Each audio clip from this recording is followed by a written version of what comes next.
जय गुरुदेव राम कृष्णा रघुगा जय गुरुदेव राम कृष्णा रघुगा रघुगा पावनाम जय गुरुदेव रघुगा सच्चाराम जय गुरुदेव कलयुग का जागृतनाम जय गुरुदेव समय का चेतनाम जय गुरुदेव बाबा जी का कहना है शाकाहारी रहना है तन्मन करता कौन खरा अंडा मछली मांस शराब क्या खाने से होगी भलाई रोटी सब्जी दूध मलाई हिंदू मुस्लिम सिख ईसाई शाकाहारी हो जाओ भाई बाबा जय गुरुदेव जी महाराज की मर्जी है आगे आपकी मर्जी है प्रेम से बोलिए जय गुरुदेव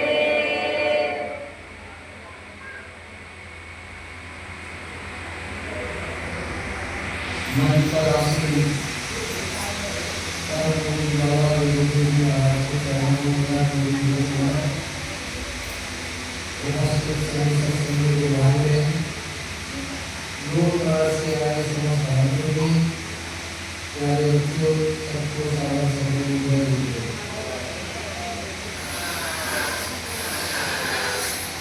अभी आपने सामूहिक रूप से उस मालिक को जिसको भगवता परमात्मा कहते हैं ध्यान की क्रिया के माध्यम से याद किया। महापुरुष बड़े स्पष्ट और सरल तरीके से समझाते हैं। संतों की श्रेणी में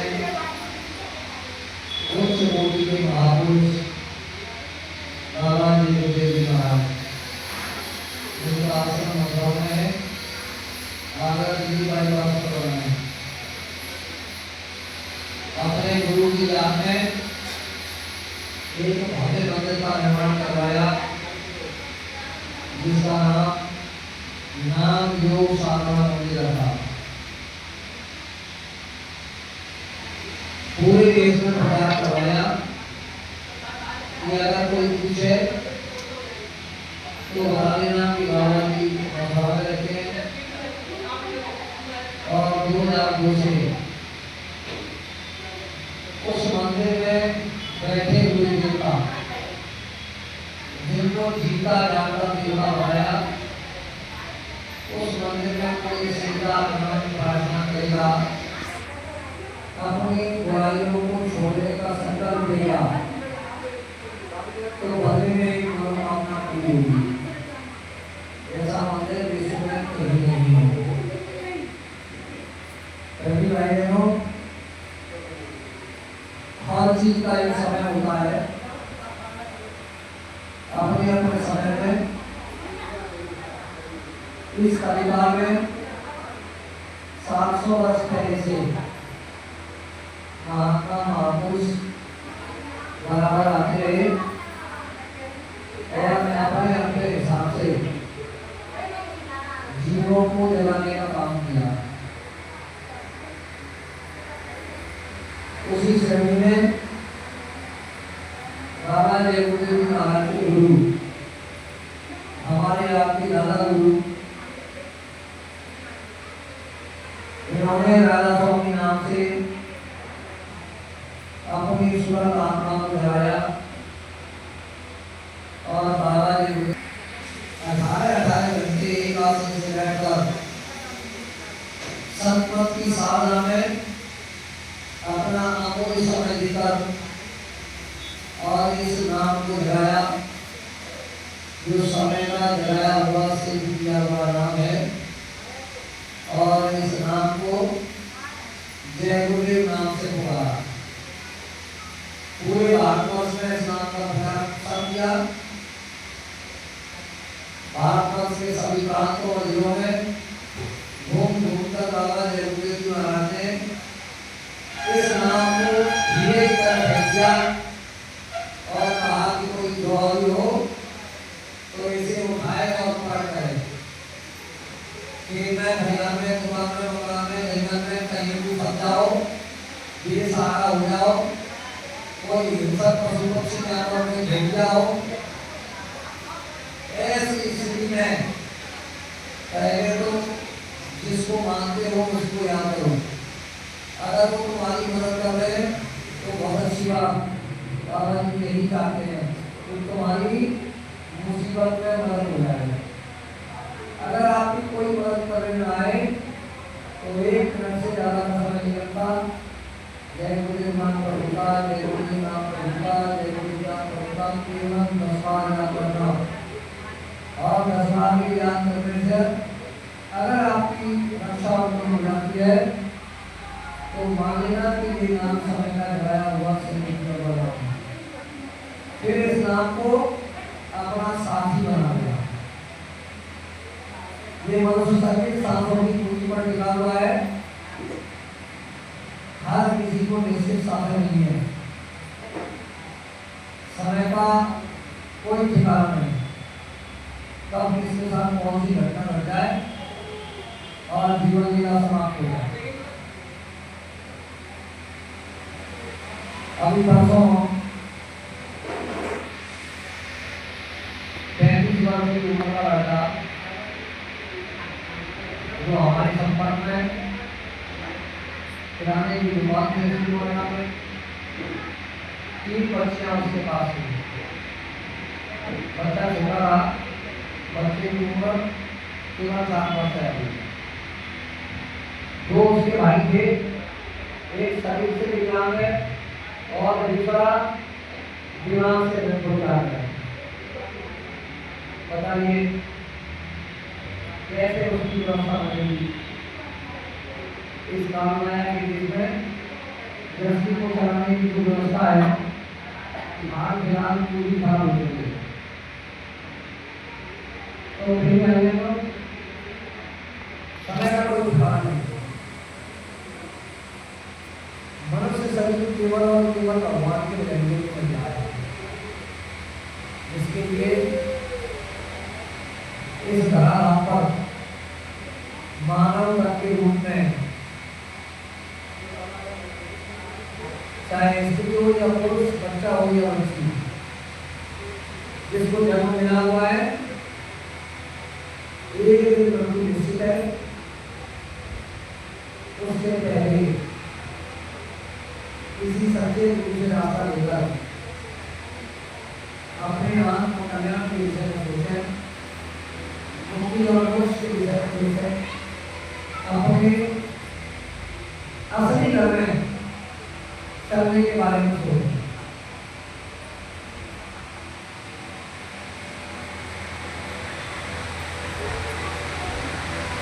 सांसों की पूंजी में रहते हुए अगर ये काम कर पाया तो समझ लो ये मनुष्य शरीर खेला रहा है।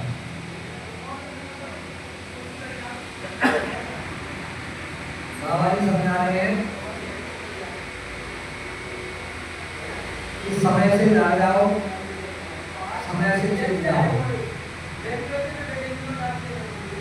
अगर आपने रास्ता ले लिया है तो लगन मेहनत के साथ अपने असली काम कर जाओ। रास्ता नहीं मिला है तो कहीं से रास्ता प्राप्त कर दो। महापुरुष कहते हैं होना चाहिए और वक्त का वो होना बहुत मुश्किल है। समय के जो गुरु होते हैं उनकी असली पहचान ये होती है कि जब वो भगवान के भजन करने का रास्ता बताते हैं तो अपनी भाव से, अपनी शक्ति से जिसको शिष्य बनाते हैं, भगवान के भजन करने का रास्ता बताते हैं, तो अंतर में उसे कुछ अनुभव कराते हैं, चाहे वो सुमन के रूप में हो, चाहे ध्यान के रूप में हो और चाहे भजन के रूप में हो। क्योंकि जब तक अनुभव नहीं कराएंगे तो गुरु पर विश्वास होना बहुत मुश्किल है। जैसे हमारे यहाँ के गुरु जिनकी प्रतिमा आपके सामने है, इनके पास जो भी गया बाबा जी के बताए अनुसार थोड़ा बहुत भी उसने किया तो उसे अंतर में अनुभव कराया है। और फिर कहते हैं कि आप सत्संग करो और सेवा करो।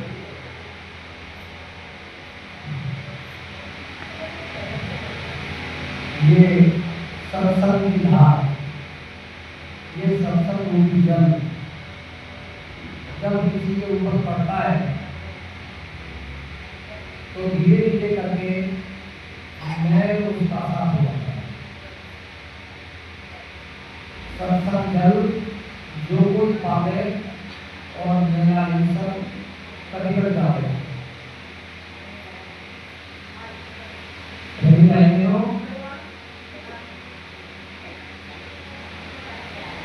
सत्संग को छोड़ने का काम केवल और केवल महापुरुषों का है।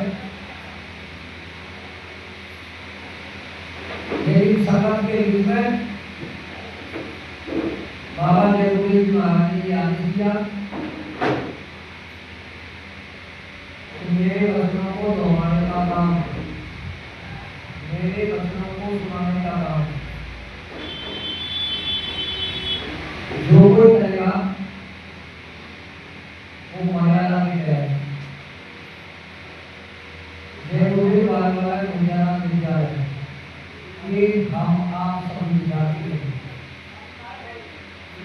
कभी कभी विद्यार्थी काम आ जाता है तो बस यही समझिए कि गुरु भाई के द्वारा जो गुरु के वचन सुनने को मिलते हैं वो जैसे है लोहे पर ताली। लोहे पर ताली हटाने का काम किसी के द्वारा कराया जाता है और फिर उस पर ब्रेक मार दिया जाता है तो फिर द्वार समझने लगता है। धीरे धीरे करके रोज सत्संग सुनेंगे और रोज साधना करेंगे तो एक दिन जीवात्मा रूपी कपड़ा निश्चित रूप से चमकेगा और उस चमकने की झलक स्वयं महसूस होगी, अगल बगल में दिखाई देने लगेगी। तो मेरी भाई तो इस काल में के इसमें रहते हुए दुनिया का सारा काम करते हुए हमें अपने आत्म कल्याण की चिंता जरूर करनी चाहिए। नहीं तो काल माया का ऐसा पसारा है, ऐसी व्यवस्था मार्ग की है उस व्यवस्था में फंसने में देर नहीं लगती। निकलना बहुत मुश्किल है। ज्ञान का पत्र पानी धारा और पर हमेशा नारायण रहा है। खाने की धारा को चलना है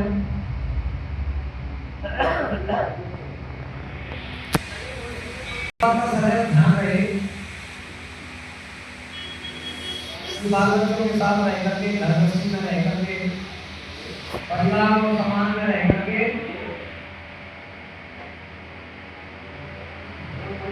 हमें अपने आत्म कल्याण वाला काम सबसे पहले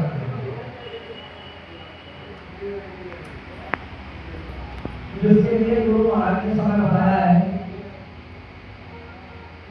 कि सुबह जल्दी करो और जब करके अपने आत्म कल्याण की साधना में समय दो। जगह में पिछली पहलियों करें गुरु जाप और मुंह फाड़े स्लोगन है आपको लागत के पास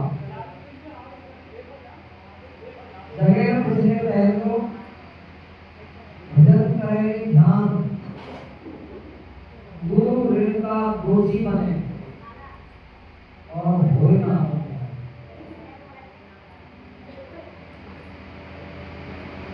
सबसे ज्ञान को प्राप्त करना है, आत्मा में असली धन को प्राप्त करना है।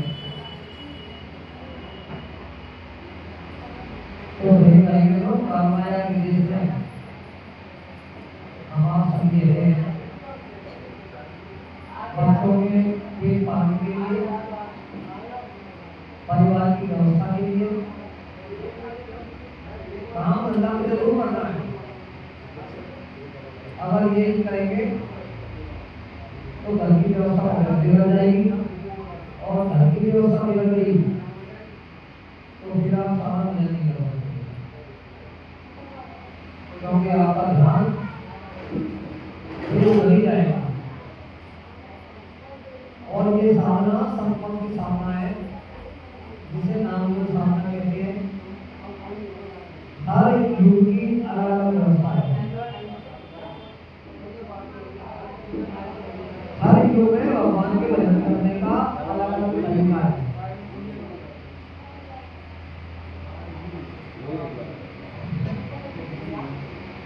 अलग अलग युक्ति है। अगर पिछले समय की युक्ति को आज लागू करेंगे तो जरूर, लेकिन मंजिल नहीं मिलेगी।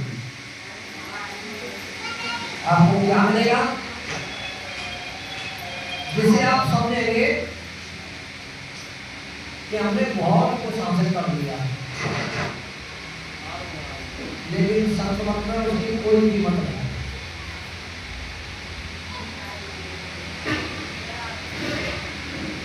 इस कलिकाल से पहले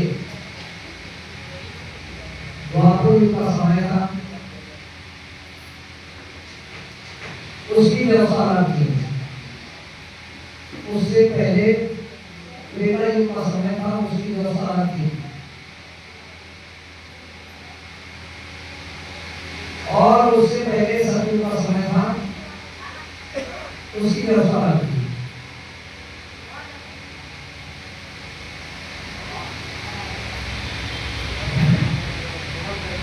सतयुग की व्यवस्था में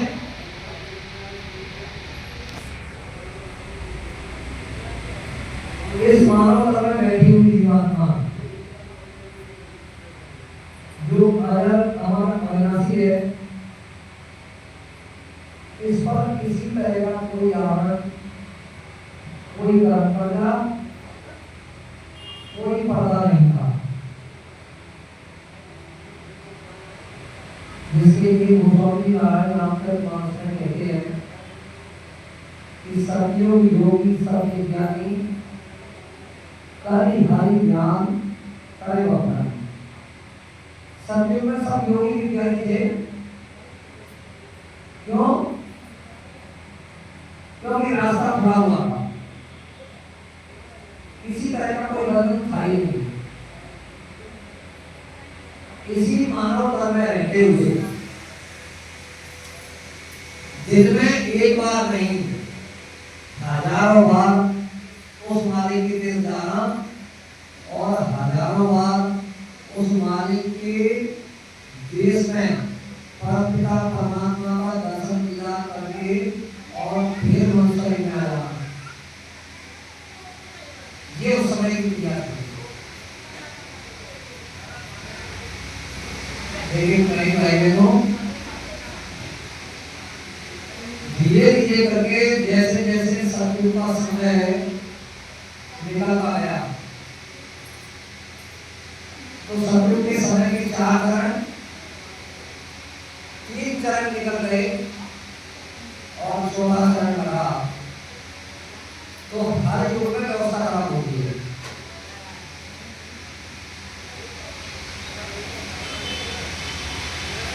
धर्म के रहते हुए धर्म धीरे धीरे लोप होने लगता है और अधर्म धीरे धीरे पनपने लगता है।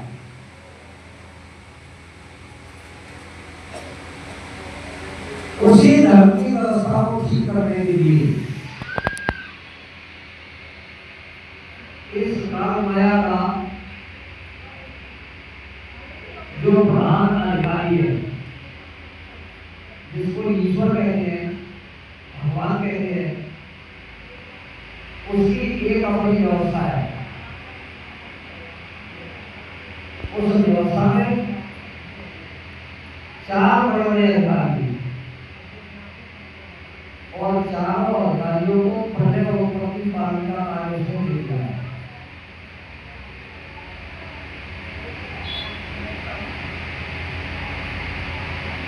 उस ईश्वर में से धर्म की व्यवस्था को ठीक करने के लिए सत्युग के समय में ही चार शक्तियां अवतरित हुई, कच्छ, हिमांशु, और नरसिंह। ये चारों अपना निश्चित समय में निश्चित काम करके वापस आएंगे। अब उस समय की जो व्यवस्था थी, उस समय की व्यवस्था को आज लागू किया जाए तो आपको दो फल मिलेंगे। पहला पुण्य फल और दूसरा पाप फल। एक को धर्म कहते हैं, दूसरे को अधर्म कहते हैं। बस इस धर्म अधर्म के फलस्वरूप जीवात्मा कर्मों के बंधन में बंध जाती है और उसी के अनुसार जन्म का जन्म, जन्म का जन्म, जन्म का जन्म उसे मिलते रहते हैं। चार धाम पिंडज, अंडज, ऊष्मन और स्थान, चारों धामों में 84 लाख योनियां होती है और 84 लाख योनियों में यही जीव भ्रमण करता रहता है।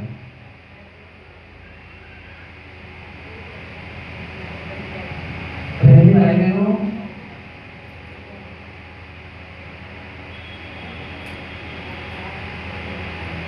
होश की अवस्था में कोई भी आत्मा मानव तन के रहते हुए साधन भजन के जब अपनी अध्यात्म मंजिल तय करती है तो उसे पूरा ज्ञान रहता है, उसे पूरा होश रहता है।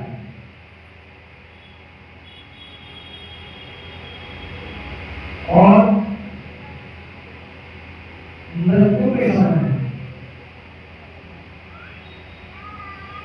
जब कोई जीवात्मा इस शरीर से निकलकर धर्मराज के दरबार में पेश होती है तो पाप पुण्य की बेड़ी में उसे जकड़ दिया जाता है। आपने सुना होगा जब अपने परिवार में कोई बूढ़ा बुजुर्ग खत्म हो जाता है तो खुशी से उसका क्रियाकर्म किया जाता है। उसके लिए एक पुराण बनवाया जाता है जिसका नाम है गरुड़ पुराण। उसमें तमाम तरह के नरकों का वर्णन विवरण किया है, जिसमें सतमत में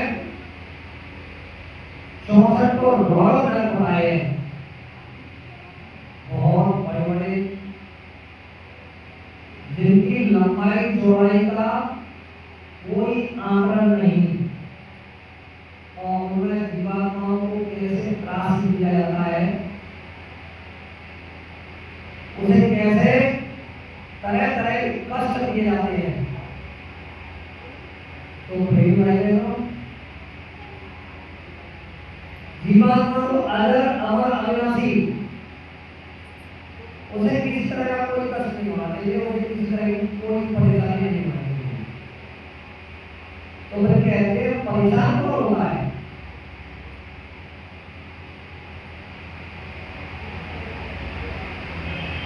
जो परेशान होता है, जो कष्ट महसूस करता है, वो कौन है?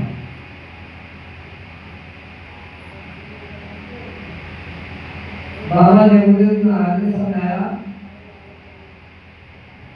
कि परेशानी सभी को होती है। इस मानव शरीर में अगर एक कांटा भी छू जाए तो उसका दर्द होता है। तो ये दर्द किसने महसूस किया? आत्मा तो अजर अमर अविनाशी, जो जाने से डरती नहीं, काटे से कटती नहीं, मारे से मारती नहीं, तो फिर मरता कौन है? शरीर। और जैसे ही 4,84,00,000 योनियों में 83,99,999 जो योनियां हैं वो सब भोग योनि है। उसमें चाहे शरीर कोई भी हो, आत्मा की मदद से ये शरीर का सारा सिस्टम चल रहा है। जिस दिन, जिस घड़ी, जिस पल में ये जीवात्मा निकल जाएगी तो ये शरीर हाथ से गिर जाएगा।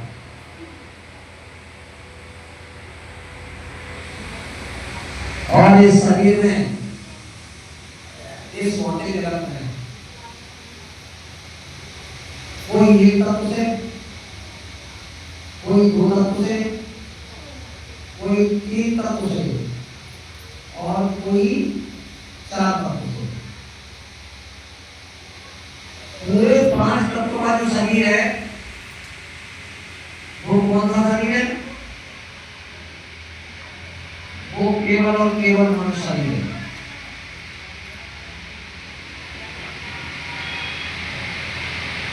और ये मनुष्य शरीर पृथ्वी, जल, अग्नि, वायु, आकाश से बनकर तैयार हुआ। जब जीवात्मा इस शरीर से निकलती है तो ये 5 तत्व अपने अपने में विलीन हो जाते हैं। जीवात्मा निकलकर कहाँ जाती है? अगर ये चीज समझ में आ गई तो मानव तन मिलने का जो असली महत्व है वो समझ में आता है।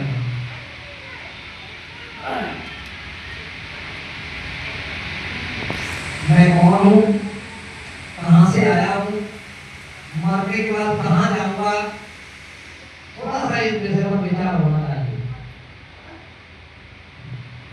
और इस सत्संग स्थल में जितने भी लोग बैठे हुए हैं वो सात्मत के अपनाए हुए जीव, इन्हें तो बड़ी बारीकी से, बड़ी चिंता के साथ अपने लक्ष्य की तरफ आगे बढ़ने का प्रयास करना चाहिए। नहीं तो बहुत बड़ा धोखा हमारे आपके साथ होने जा रहा है। जो धीरे से अपना काम घुस करके कर जाएंगे और समझ में आएंगे।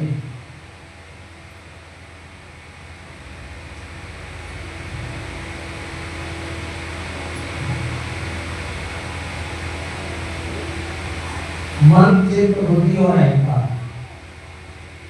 अंतःकरण का विशेष महत्व साधक के लिए होता है। गुरु महाराज ने बताया कि दोनों आंखों के मध्य भाग में जीवात्मा बैठी हुई है और जीवात्मा के चारों तरफ अंतःकरण घूम करके अपना काम करते रहते हैं और ये मौके की तलाश में होते हैं कि कब मौका मिले तो हम अपना काम करें। काम, क्रोध, लोभ, मोह, अहंकार,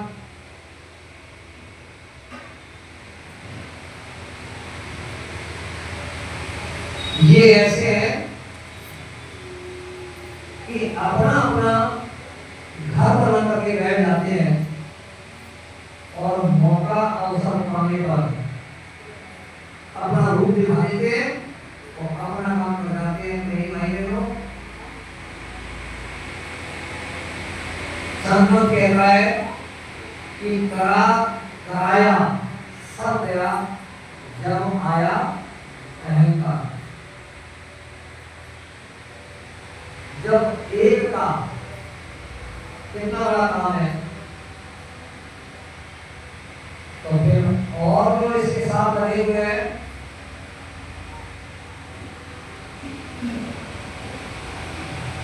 उनका कितना बड़ा काम होगा। जो बारीकी से अपना घर बना करके बैठे हुए हैं तो भेज आएंगे तो संपूर्ण समझ में आ जाए तो बड़ा आसान, और समझ में नहीं आए तो कठिन से कठिन।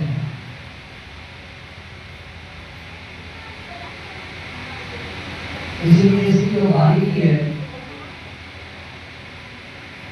वो ये है कि आत्मा बिना शरीर के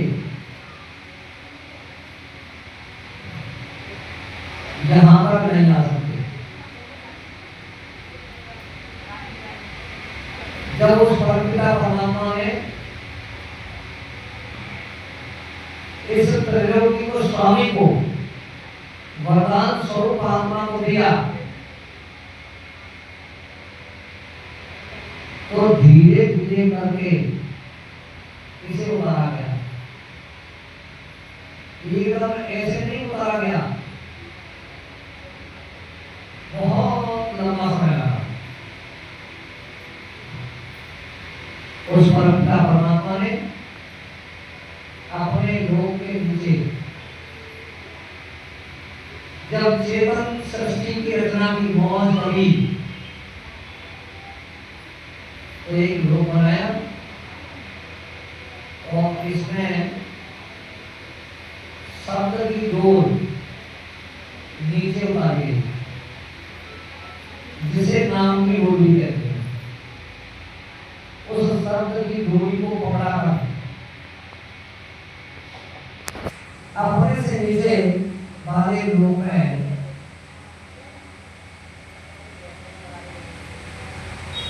लोग को बनाकर उस स्थान को बनाकर वहां एक धनी को बिठा दिया और उस धनी के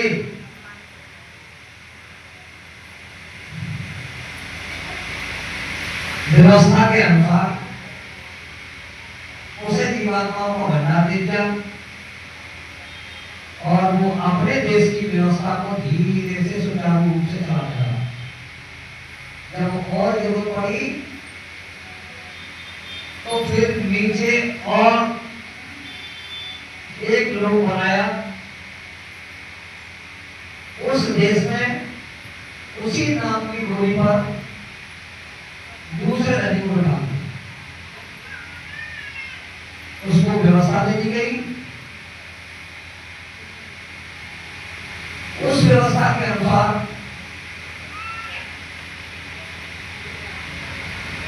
वो अपनी व्यवस्था को देखते हैं। कहिए कि युगों और कल्पों तक इस व्यवस्था को बनाने में समय लगा। फिर उससे नीचे एक धनी को और स्थान दे दिया और उसी नाम शब्द की डोरी पर उसे उठा दिया और उसको भी व्यवस्था दे दी। फिर जिसको त्रिलोकी का स्वामी कहते हैं, तीन लोक का मालिक कहते हैं, ईश्वर और भगवान कहते हैं, इसको स्थान दे दिया 1000 पंखुड़ियों के कमल पर बैठने के लिए उस परमपिता परमात्मा ने उनको जगह दी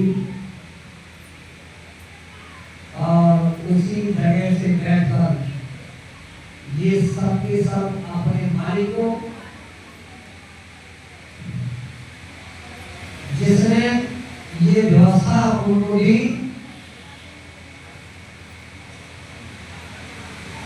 उस मालिक को अपने अपने देश से और याद करते रहे ध्यान योग की विद्या के द्वारा। अब ये अपने देश में जा सकते, इनको देश निकाला दे दिया, चारों ने अपना अपना काम संभाला। ईश्वर ने कठिन योग तप करके एक वरदान मांगा और वरदान स्वरूप जीवात्माओं का भंडार दे दिया और भंडार की सारी व्यवस्था दे दी। फिर प्रेमी भाइयों, जिन चार बड़े बड़े अधिकारियों की बात कर रहा था, तो सबसे पहले आदिशक्ति और दोनों ने मिलकर के 3 पुत्रों को फैला दिया, जिनका नाम है ब्रह्मा विष्णु शंकर। उसी नाम शब्द की डोरी पर इनको भी स्थान दे दिया। फिर नीचे और व्यवस्था में जरूरत पड़ी तो देवी देवताओं के तमाम लोग, जो बड़े बड़े देवी देवता हैं, उनके अलग अलग लोग, थोड़ा बहुत बैकुंठ और तमाम नरकों की व्यवस्था, ये सब दोनों आंखों के मंदिर से हुआ। इसको प्राप्त करने के लिए नाम की डोरी को पकड़ना होगा, शब्द की डोरी को पकड़ना होगा। उसी डोरी को पकड़कर जीवात्मा को नीचे उड़ाया गया और उसी डोरी को पकड़कर जीवात्मा ऊपर जा सकती है, दूसरा कोई रास्ता नहीं।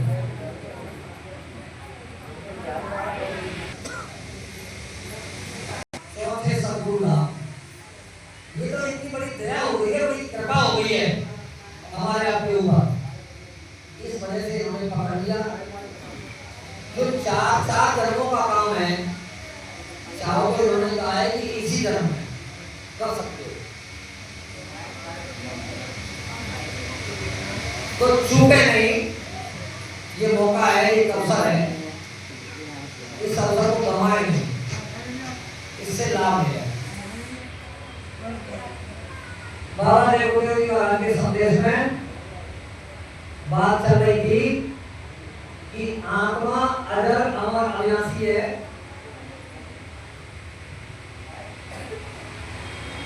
कष्ट कौन होता है, तकलीफ किसको होती है?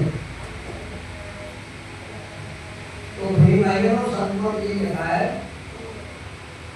कि तकलीफ शरीर को होती है, ये शरीर मिलता है तकलीफ। अभी जब तक ये चेतन भंडार जीवात्मा इस मनुष्य मंदिर में बैठी हुई है, तब तक दुख, कष्ट, क्लेश, परेशानी महसूस की जा सकती है। और ये शरीर कितने तत्व से बना है? 5 तत्व से। और ये 5 तत्व मृत्यु के समय जब जीवात्मा निकलती है, तो यही की यही अपने अपने लोग विलीन हो जाते हैं। फिर आत्मा बिना शरीर के जाएगी नहीं। जब बिना शरीर के आई नहीं है, तो बिना शरीर के जाएगी कैसे? जब ये शरीर को छोड़ती है, ये तत्व यही छूट जाते हैं, तो उसे इस घोल को उतारने में और दूसरा घोल पहनने में उसको कोई दिक्कत नहीं होती। वो तुरंत इसे छोड़ती है और तुरंत दूसरा पकड़ती है। इस शरीर से उधर नहीं जा सकती, दोनों आंखों के मध्य से अंदर इस शरीर से उसका प्रवेश नहीं होता। उसके लिए कितने तत्वों की आवश्यकता है शरीर की? और उस शरीर का नाम है लिंग शरीर। कितने तत्व है? 17 तत्व। 5 ज्ञानेंद्रियां, 5 कर्मेंद्रियां, चतुर्थ अंतःकरण, मन चित्त बुद्धि अहंकार और 3 गुण,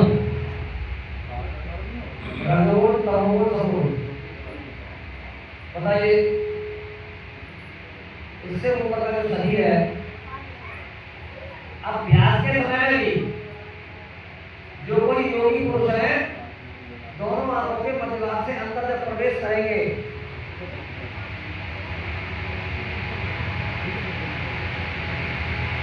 तो उसे बॉर्डर पर ये शरीर इधर छूना पड़ेगा और दूसरा शरीर उसे धारण करना पड़ेगा। तब जीवात्मा दोनों आंखों के मध्यभाग से अंदर प्रवेश करेगी, परंतु इस स्थान पर जिसे छठा चक्र कहते हैं, आगे चक्र भी कहते हैं,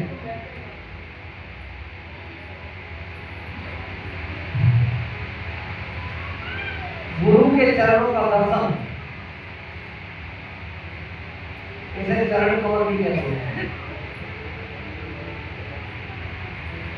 जब साधक इस स्थान को प्राप्त करता है तो उसे प्रेम आएगा, बड़ा हर्ष होता है, बड़ी खुशी होती है। वो इतनी बड़ी खुशी है कि उस खुशी का, उस हर्ष का वर्णन इस जवान से हो ही सकता। तो गुरु महाराज कह रहे हैं कि तुम अपने दर्शन में तैयारी करो। जब ये अपने देश में जीवात्मा पहुंचेगी, अपने घर में पहुंचेगी, तब क्या किसी का ठिकाना होगा?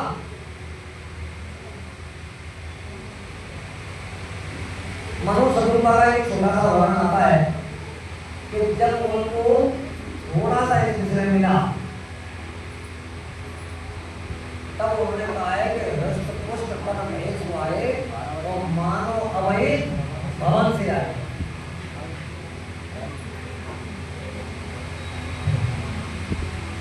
प्रेमी भाई बहनों, साधना की अवस्था में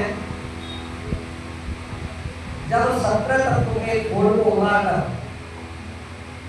और सूक्ष्म शरीर का खोल पहनेगी, उसको धारण करेगी, तो वो 9 तत्व का है। शब्द स्पर्श रूप गंध और चतुर्थ अंतःकरण मन चित्त बुद्धि अहंकार, ये 9 तत्व का शरीर ईश्वर के धाम से ऊपर की तरफ ले जाएगा।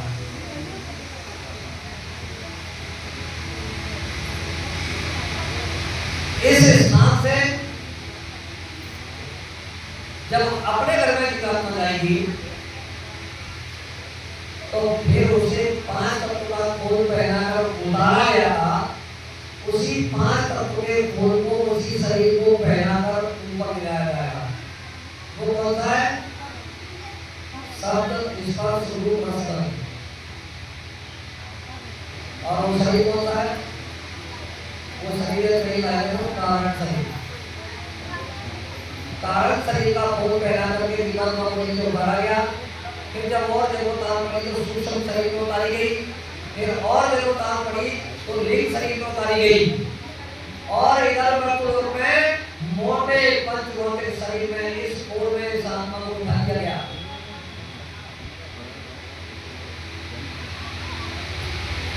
ये शरीर ही कष्ट होता है। जब उसकी एक स्त्री आती है तो फिर सब दूर हो जाती है, न वहां दुख है न वहां सुख है। महापुरुषों ने वर्णन किया है कि वहां शब्द की धार 24 घंटे निरंतर बहती रहती है। अमृत रस 24 घंटे गिरता रहता है और उसका आनंद जीवात्मा लेती रहती है। तो प्रेमी भाई बहनों, उस आनंद की महिमा का क्या वर्णन किया जाए, क्योंकि वो तो दिव्या से परे है। ये तो केवल समझने और समझाने के लिए एक व्यवस्था है महापुरुषों की, जो किसी न किसी के माध्यम से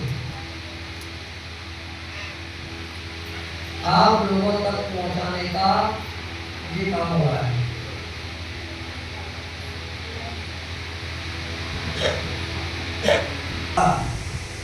सुना समझा जा सकता है, इससे मन लगता है।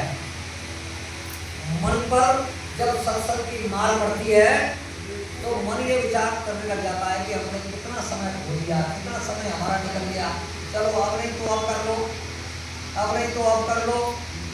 और ये जब सत्संग सुनने को मिलता है उसी समय ये विचार बनता है।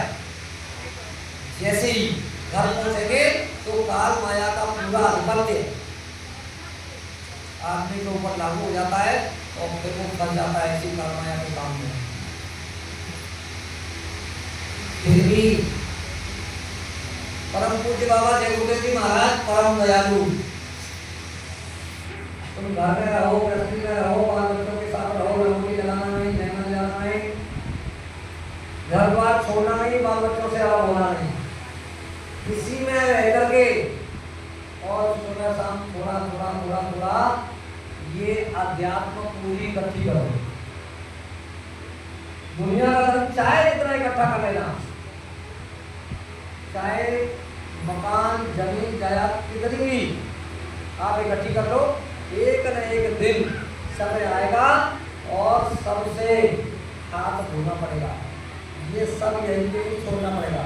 श्री की नौकरी साथ जाने वाली नहीं है।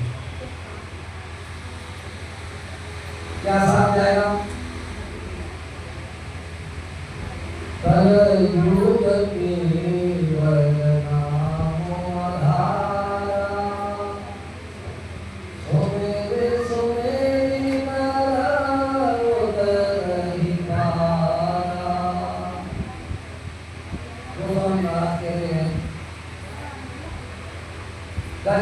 योग यज्ञ नहीं जाना, एक आधार नाम ढूंढना, केवल और केवल एक आधार है। और किसका आधार है? वो नाम का। और ये नाम हर किसी के पास नहीं है। बड़ी भाई बहनों, ये तो जो संत मत से जुड़े हुए लोग हैं, केवल और केवल इन्हीं के पास है। जो संत मत से हटके तमाम तरह की क्रियाओं में फंसे हुए हैं, वो उनका अपना संसार है। क्योंकि क्रियमाण, प्रारब्ध और सिद्धित तीनों कर्मों में जकड़ दिया गया है। धीरे धीरे करके जब संतों की क्रिया लोगों को समझ में आ जाती है तो नाम रूपी सावन की रगड़ मार मार करके अपना अध्यात्म धन यानी जीवात्मा की पूंजी धीरे धीरे करके इकट्ठी बाबा ने गुरुदेव महाराज के बताए अनुसार कर ली तो अंत समय में वो साफ हो जाएगी। और अंत समय कब आता है? जब इस शरीर से जीवात्मा अलग होती है।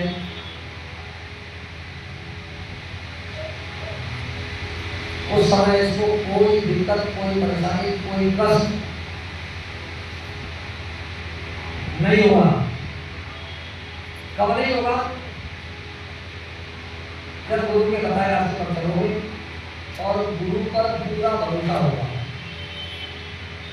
क्योंकि यहाँ पूरे भरोसे का काम है। बाबा ने गुरुदेव महाराज ने तो दलगी को ऐलान कर दिया। उन्होंने तो कह दिया कि दुख संकट मुसीबत परेशानी की घड़ी में और मृत्यु के समय में सांसों पर जब तुम मुझे याद करोगे, किस नाम से? जय गुरुदेव नाम से। जय गुरुदेव नाम से याद करोगे तो मिलूंगा, तो मदद करूंगा, नहीं तो नहीं। और किसी नाम से पुकारोगे तो मैं मिलने वाला नहीं। अगर तुमने जय गुरुदेव नाम को पुकारा और मैं न मिला तो ये नाम भूला से भूला है। यानी कितनी बड़ी जवान दे दी है। प्रिय भाई बहनों, मेरे विचार में दो महापुरुषों ने जवान दी है और हो सकता है किसी और ने दी हो, मुझे जानकारी इसकी नहीं हो। एक तो जिनकी घर घर में रामचरितमानस लिखी हुई है, एक जगह उन्होंने भी जवान कर दी है। सत्य नाम आधीनता, परप्रिय मात समान, और इतने के हरि नाम मिले तो गोस्वामी देव जवान। ये तो जमानत इन्होंने दी है, या फिर बड़े मन से लाखों की भीड़ में बाबा ने महाराज की बात दी है कि मैंने तो इस नाम को इस तरह फेंक दिया है, अगर कोई जोर दिया तो उठाए और इसकी परीक्षा करे, इसकी परख करे, और जब ये नाम परीक्षा में पास हो जाए, ये अपना सफल होने का परिचय दे दे, तो फिर इसे अपना सहारा दो। नहीं तो मेरी भाई में तो ये जाने वाली है। आजकल आपने सुना होगा एक अटैक चल रहा है जिसका नाम है साइलेंट अटैक, सुना है?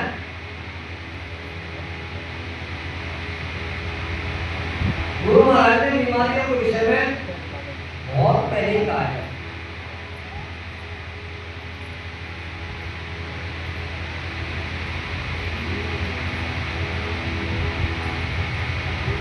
तब क्या होगा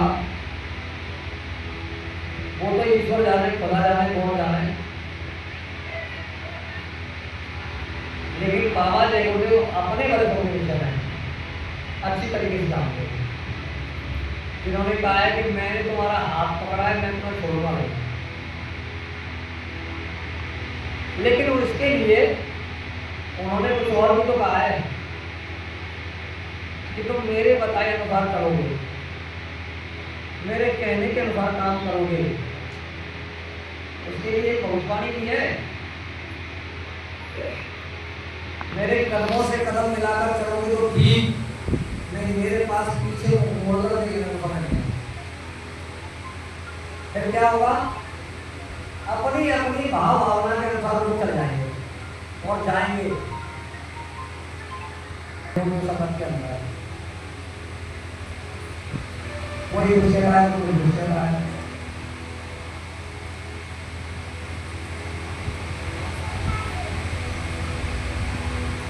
जिन्हें अपने गुरु पर पूरा भरोसा ही नहीं था, पूरा विश्वास नहीं था, वो जानते थे कि ये करेंगे।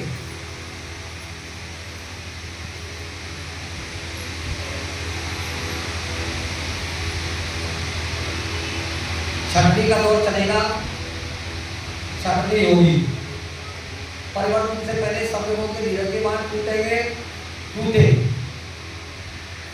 तुम अपने पर और अपने गुरु पर पूरा भरोसा रखना, लेकिन नहीं आएंगे तो भरोसा टूटा, छठवीं स्पष्ट दिखाई दी, क्योंकि उसका कारण है, इसके पीछे एक भविष्यवाणी और है स्वामी महाराज की। परिवर्तन तो होगा, वो रुकेगा नहीं, किसी के रोके। उसमें कितने प्रेमी होंगे, उसके लिए उनका इशारा है कि मुट्ठी भर लोगों, और मुट्ठी भर लोगों का मतलब होता है थोड़े लोग। वो पूरी निष्ठा वाले होंगे, पूरे भरोसे वाले होंगे, जिन्हें आज भी अपने गुरु की बातों पर पूरा पूरा विश्वास और पूरा पूरा भरोसा है कि मेरे गुरु महाराज ने जो कहा है वो मिटा नहीं जाएगा। और मेरी भाई बहनों, अधिकांश मैं तो ये मानता हूँ कि 98% बाबा जय गुरुदेव की भविष्यवाणियां सत्य सिद्ध होती हैं। थोड़ी सी 2-4 भविष्यवाणियां हैं जो बड़ी बड़ी हैं, और वो भविष्यवाणियां जो सत्य सिद्ध होंगी, कोई नहीं रोक सकता। समय आने पर निश्चित रूप से और वो सिद्ध होने आ रहे हैं। उससे पहले बाबा जी ने एक मौका दिया है, एक अवसर दिया है, और उस मौके अवसर को यानी निकलने मत दीजिए, कुछ अर्जित कीजिए, कुछ मेहनत कीजिए। टीवी में रामायण और महाभारत बहुत चली, अधिकांश प्रेमियों ने देखी है।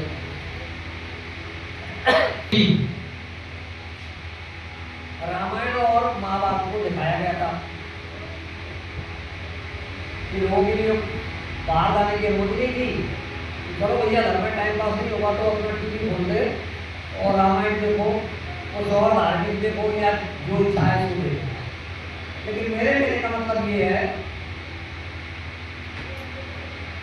कि जमीन जायदाद को लेकर झगड़ा हुआ और पांडवों की तरफ से प्रस्ताव दिया कि 5 गांव दे दो तो हम उसे संभाल लेंगे, जैसे भी करके समझा बुझा करके और व्यवस्था को ठीक कर लेंगे। और उन 5 गांवों को मानने के लिए कौन गए थे? भगवान कृष्ण गए थे, शांति रूप मान गए। लेकिन उनका प्रस्ताव ठुकरा दिया गया राजा के होते हुए।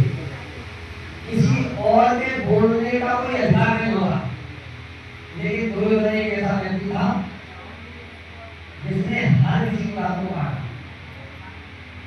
महामंत्री उनके थे, बड़े बुद्धिमान, बड़े होशियार, बड़े समझदार, जिनका नाम था महात्मा विदुर। उनकी बात को भी तमाम बार ठुकरा दिया। आचार्य द्रोण जिन्होंने हर तरह की विद्या का सिखाने का काम किया, उनकी भी बात को कई बार ठुकराया।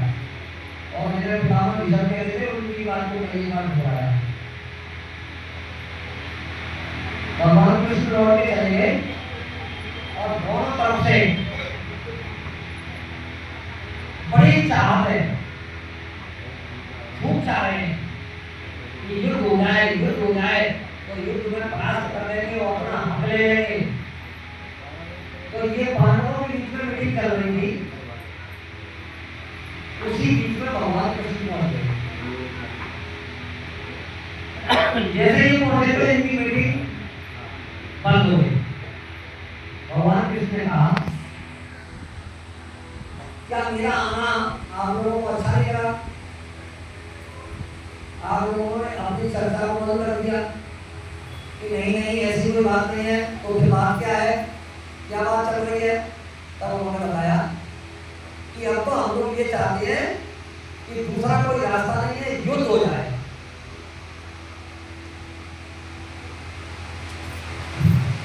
पांडवों में कोई सबसे निपुण भाला चलाने वाला, कोई तलवार चलाने वाला, कोई गदा चलाने वाला, कोई धनुष विद्या में प्रवीण है। तब भगवान कृष्ण ने कहा, भाई भाइयों कि तुम युद्ध युद्ध युद्ध चिल्ला रहे हो, सामने वाले जो ठीक है उनसे अगर युद्ध करोगे तो किसी एक व्यक्ति का सामना तुम नहीं कर पाओगे, चाहे वो पितामह भीष्म हो या कुलगुरु कृपाचार्य हो या हो आचार्य द्रोण। इनमें से किसी एक व्यक्ति का तुम लोगों के अंदर सामना करने की क्षमता नहीं है। कुलगुरु कृपाचार्य को चिरंजीवी का वरदान है, अमरत्व का वरदान प्राप्त है, उन्हें तो नहीं मार सकते। और आचार्य द्रोण को ये वरदान प्राप्त है कि जब तक उनके हाथ में धनुष है तब तक उन्हें विश्व का कोई भी योद्धा उन्हें परास्त नहीं कर सकता। और रही बात पितामह भीष्म की, तो उनको एक समर्पण का वरदान है। वो एक ऐसी दीवार है कि तुम सब मिलकर के भी उसे नहीं हरा सकते। तब उनकी समझ में आया, वही पहले तो करना क्या चाहिए। तो उन्होंने रास्ता बताया कि तुम्हें अब साधन करना चाहिए, भक्ति करना चाहिए और भक्ति करके कुछ शक्तियों को अर्जित करो। तब कहीं लगे हो भक्ति ही एक ऐसा मार्ग है, एक ऐसा रास्ता है जो हर चीज में मददगार है, चाहे कोई सा भी क्षेत्र हो, हर क्षेत्र में आपकी मदद करेगी। उसी भक्ति के लिए संतों ने कहा है कि गुरु भक्ति डट के करो और किसी और उपाय और सब तुम्हारे पीछे गुरु भक्ति करें। अगर किसी और की भक्ति करते हो तो जाती रही भावना जैसी और प्रभु मूर्त एक दिन जैसी। आप भावना के अनुसार चले जाओगे भावना के तरीके से।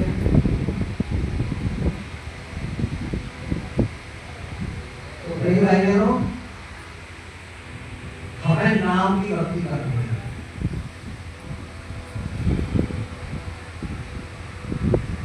जो नामदान बाबा योगी महाराज ने हमको आपको दिया है, इसमें समय देकर के रोज रोज बैठने का अभ्यास है। अगर आपने समय देकर के बैठने का अभ्यास किया तो निश्चित रूप से एक दिन के बाद दूसरे दिन, दूसरे दिन के बाद तीसरे दिन, आज से कल ज्यादा फायदा। आपने 8 दिन लग करके मेहनत की और एक दिन आपने नहीं की, इन्हीं कारणों से, तो बताया क्या होगा? 8 दिन की मेहनत एक दिन में हुई लगा। इसी को कहते हैं बाबा जी बिना नारा के और रोज रोज नित्य नियम से। नारा काम नहीं है, नकल का होना है।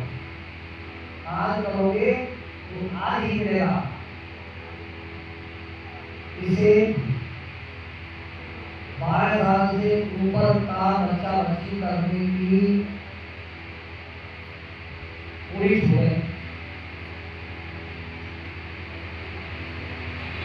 कहते हैं कि अभी तो पढ़ाई लिखाई के ऊपर है, अभी भजन करने की क्या उम्र है। तो तमाम ऐसे भी उदाहरण है कि माँ बाप के सामने बच्चे चले गए, उनका कारण कुछ भी आओ। 10-20 प्रमाण तो मेरे पास जरूर संगत के प्रेमियों को ही है, जिनका एक बच्चा था और चला गया। अब आप क्या कर सकते हो? आपके हाथ में कुछ भी नहीं है। तो ये समझ आता है सब कि इस दुनिया में कोई किसी का नहीं, सब अपने अपने कर्मों का कर्जा अदा करने के लिए आए थे। चाहे वो बच्चा के रूप में है, चाहे बच्ची के रूप में है, चाहे भाई के रूप में है या बहन के रूप में है। ये कर्मों का बंधन जो जीव पर लगा हुआ है, उसी के कारण वैसे तो कोई देने वाला है। अगर किसी से कहा जाए कि भाई मेरे 1000 रुपए पिछले जन्म के आपके पास करने के रूप में है, तो भैया पिछले जन्म का आपको तो पता नहीं है, आपको पता होगा, ऐसे हमको देने वाले हैं नहीं। अगर लाखों रुपए का कर है तो फिर दे दिया जाएगा? नहीं देगा। और वही जीवात्मा अगर बच्चे बच्चे के रूप में आएगी तो नामी पोते के रूप में आएगी, फिर उसके लिए करोगे नहीं करोगे? बाबा जी एक फौजी का उदाहरण दिया करते थे। ये कोई फौजी थे, उनकी फौज में नौकरी थी, उनके घर परिवार के लोग खत्म हो गए थे, अकेले रह गए, कोई सेठ के यहाँ रहते थे। अब उनके पास पैसा भी काफी हो गया था समय के उस समय के हिसाब से। एक दिन सेठ जी के मन में विचार आया, तो सेठ जी से कुछ बातचीत की कि देखिए अपने मकान में फौजी रहते हैं और उनके पास काफी घर है, अगर वो घर से ले लिया जाए तो व्यापार में लगा दिया जाएगा, अपना व्यापार चल जाएगा, जब समय पर फौजी जाएगा तो उसका वापस कर देंगे। बहुत अच्छा उस समय भाव था। उस समय के भाव में किसी तरह का कोई खोट नहीं था। फिर हुआ ये, जब ज्यादा पैसा इकट्ठा हो गया तो 2-4 साल के बाद उन्होंने कहा कि सेठ जी अपने घर जाने का समय है, वो आप मेरा पैसा आप वापस कर देना। सेठ जी के मन में विचार आया, फौजी का पैसा तो बहुत हो गया है, अब इनका वापस देना है, क्या किया जाए क्या नहीं किया जाए, अब कोई व्यवस्था नहीं है। तो उन्होंने विचार आया कि एक काम करो, फौजी का करो निमंत्रण और भोजन में दया दे दो। तो दोनों ने मिलकर के सेठ साहब से कहा कि यही किया, उसे दया दे दिया, बेचारा फौजी मर गया। बड़ी खुशी हुई कि अब पैसा देना नहीं पड़ेगा, व्यापार खूब बढ़ रहा है। कई महीने में साल के कानून में उसके हिसाब में किसी को भी बख्शा नहीं जाता।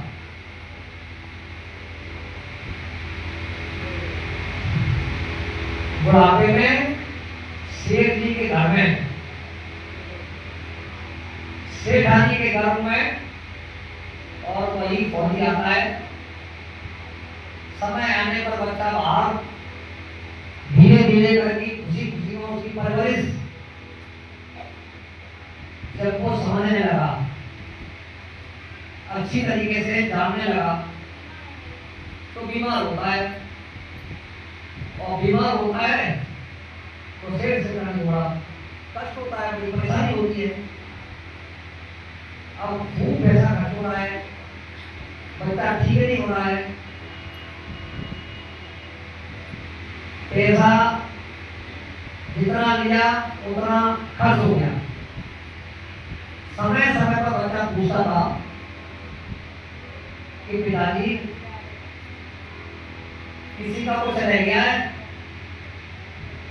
डॉक्टर का कितना रह गया है, दवाइयों का कितना रह गया है। तो वो कहते थे बेटा तुम्हें क्या लेना देना है, पैसे से तुम तो दवा खाओ और ठीक हो जाओ, ये घर चलेंगे, वैसे की कोई परेशानी नहीं है। बच्चा ठीक नहीं हो रहा है, फिर कोई मिल गया उसे, तो उसने कहा कि तुम एक काम करो, एक बैटरी रहती है, बैटरी के पास ले जाओ, वो 2 आने की गुड़िया देते हैं, और उससे तो कैसा भी रोगी हो वो ठीक हो जाता है। उनके पास लेके गए, 2 आने की गुड़िया खाई, 2 आने की गुड़िया खा करके 2 आना ही शेष रह गया था। तब बच्चा कहता है कि शेर जी तुमने मुझे पहचाना? अरे बेटा तुम ऐसी बातें क्यों कर रहे हो, तुम हमारे बेटे हो, तुम हमारे अपने हो।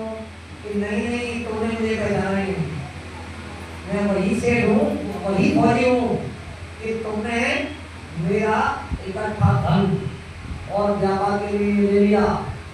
जब मेरे मांगने की बारी आई तो तुमने मुझे भोजन में जहर दिया, और मैं अपने धन को अदा करने के लिए तुम्हारे घर में आ गया। मेरा 2 आने ही रह गया था और 2 आने की पूजा हो गई।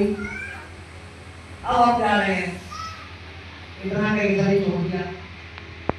तो महापुरुष हर तरीके से ऐसे उदाहरण देकर समझाते हैं कि जैसे बात समझ में आ जाए और हम अपने लक्ष्य की तरफ आगे बढ़े, मंजिल की तरफ चलें। संत मत में ज्यादा कुछ नहीं है, कहानी किससे और खूब सुनो, बस ये सुनने में अच्छा लगेगा कि हाँ सत्संग अच्छा हुआ था, उसने ये सुनाया था, उसने वो सुनाया था, लेकिन घर जाके और साधनों में समय नहीं दिया, सुमन ज्ञान भजन में समय नहीं दिया, तो फिर आपने कुछ नहीं हुआ।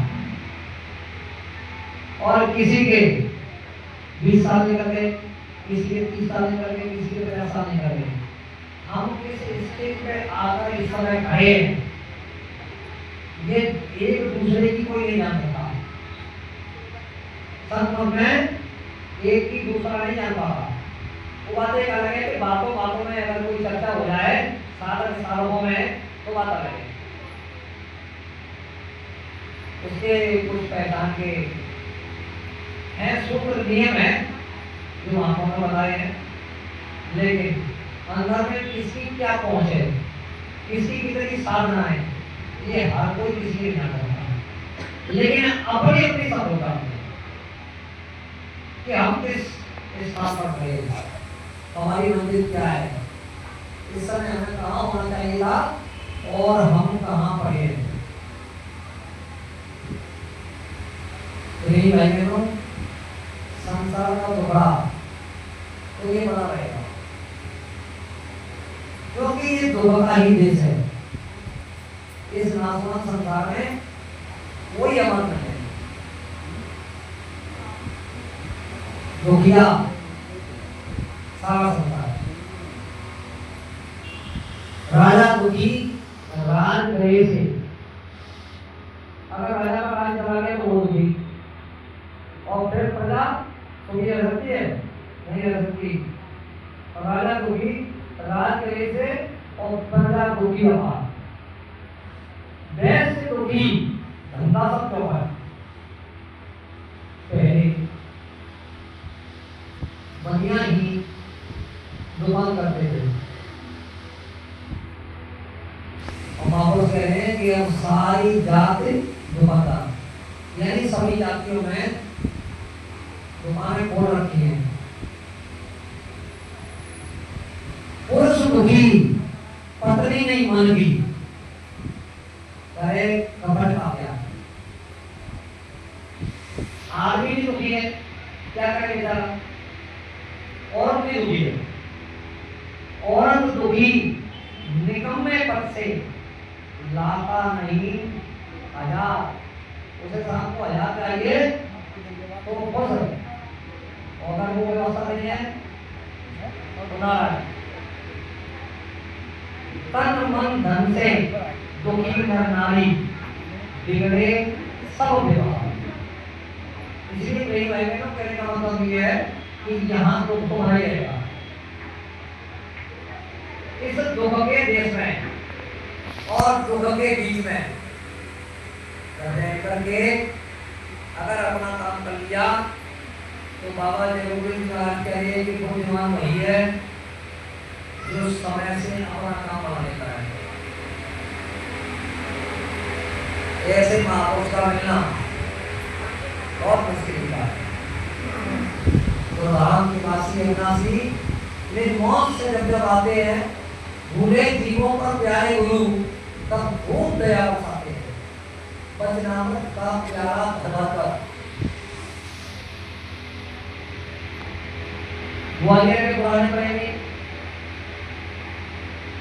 तो उनमें से एक तो कहने वाले हैं कि हमने तो बाधा भी दिया है, कटोरा बना के दिया है, छक छक करके किया है। समय ने ऐसा साथ दिया कि बाबा देवगुरु जी महाराज को 1 घंटा नहीं लगा। 1 घंटे के अंदर अब तुम रिसीवा लीजिए और जितने संस्कार की जिम्मेदारियां और जितने तुम्हारे पास अधिकार है उन सारे अधिकारों को लिख करके मुझे वापस दीजिए। और बाकायदा स्टाम्प पर दिया, 5 स्टाम्प पेपर पर सारे अधिकार वापस ले लिए। तो प्रेम भाई बहनों, ऐसा कोई एक प्रमाण नहीं है। ऐसे भी बाबा देवगुरु जी महाराज की संगत में सैकड़ों प्रमाण है, जिनको बाबा देवगुरु जी महाराज कहां से कहां ले गए, अपने बगल में बिठाला और बगल में बिठाने के बाद मंच पर बगल में बिठाने के बाद जब गतिविधि देखी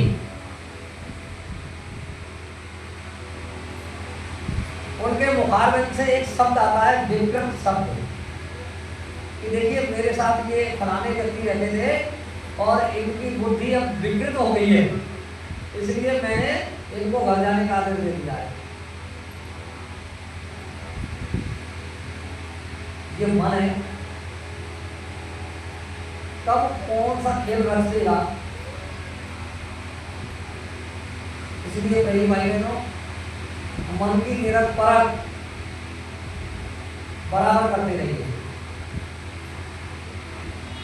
सुबह शाम मन की निरंतर करते रहे तो साधना में तरक्की होना संभव है और मन की निरंतर नहीं की तो तुम्हें ये पता नहीं चलेगा कि मन ने कितना कर्जा हमारी जीवात्मा के आंख कान नाक पर लदवा दिया है, क्योंकि मन का विशेष महत्व है। सन्मन है सुरत शब्द योग की साधना, जिसके 3 अंग, पहला सुमरन, दूसरा ध्यान और तीसरा भजन। और मन ने अगर साथ नहीं दिया तो आपका कुछ भी बनने वाला नहीं है, ना सुमरन बनेगा, ना ध्यान बनेगा और ना भजन बनेगा। अगर मन ने थोड़ा सा साथ दे दिया। 2012 में स्वामी जी महाराज ने 2-3 बार कहा था कि मुझे पंजाब जाना है, मुझे पंजाब जाना है, लेकिन कोई सुनता नहीं है, काफिला निकालना है। फिर काफिला निकला और स्वामी जी महाराज गए अम्बाला में, हमने उनका कार्यक्रम सुना। फिर उसके बाद एक जगह लालपुर, वहाँ भी हम गए। फिर उसके बाद चंडीगढ़ के पंचकुला का कार्यक्रम हुआ था, जहाँ संगत में आपस के झगड़े के कारण स्वामी जी महाराज नाराज हो गए और उन्होंने वापस काफिला ले जाने का आदेश दे दिया।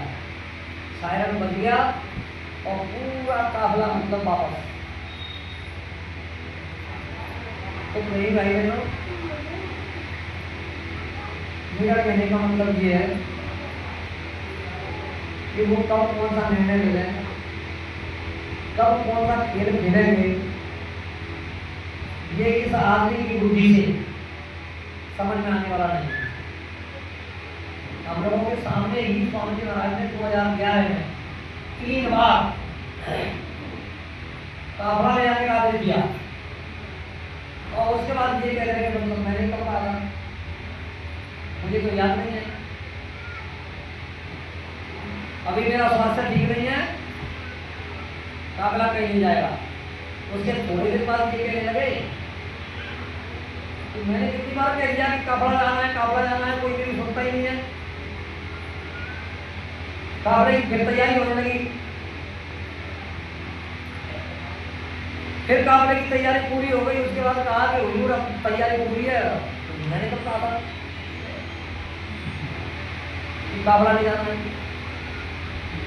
यानी हम जिम्मेदार लोग ये अच्छी तरीके से समझ गए कि बाबा देवते और बुरी हो गए, अब इनका दिल दिमाग ठीक से काम नहीं करता है।